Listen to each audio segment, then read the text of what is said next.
আমি অদিতি দেবিনী। আমি বসুন্ধরা থাকি। সো রিসেন্টলি আমি আমার ইটালির স্টুডেন্ট ভিসাটি পেয়েছি। ভিসাটি একটু আপনাদের দেখাই। অ্যান্ড আমার এই জার্নিতে পাশে থাকার জন্য সানরাইজ এডুকেশন কনসালটেন্সিকে অসংখ্য ধন্যবাদ।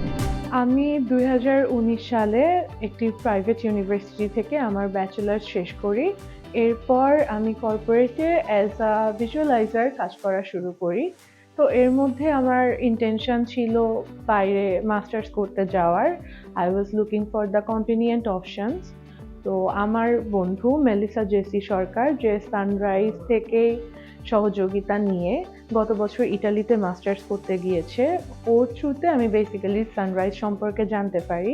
এরপর আমি সানরাইজের সাথে যোগাযোগ করি এবং ওনাদের সহযোগিতায় প্রপার গাইডলাইন অনুযায়ী আমি আমার সমস্ত ডকুমেন্টেশনস রেডি করতে থাকি এবং ওনারা আমার ফাইলটি ওপেন করার পর অ্যাডমিশন নিয়ে কাজ করে। কিছুদিনের মধ্যে আমি ইউনিভার্সিটি অফ সাসারি থেকে ইনোভেশন ম্যানেজমেন্ট ফর সাস্টেনেবল ট্যুরিজমে একটি offer letter pi for masters এবং ওনাদের সহযোগিতায় ওনারা আমাকে স্কলারশিপ অ্যান্ড বাকি যত জিনিস আছে এগুলোতে হেল্প করে অ্যান্ড আমি আমার অ্যাডমিশন প্রি এনরোলমেন্ট কমপ্লিট করার পরে ভিসার স্লটের জন্যও ওনাদের থেকে হেল্প নিই। ভিএফএস এর স্লটটা পাওয়ার পর ঢাকায় পাওয়াটা একটু কঠিন ছিল, তো চিটাগং থেকে আমি সাবমিট করি আমার ফাইল।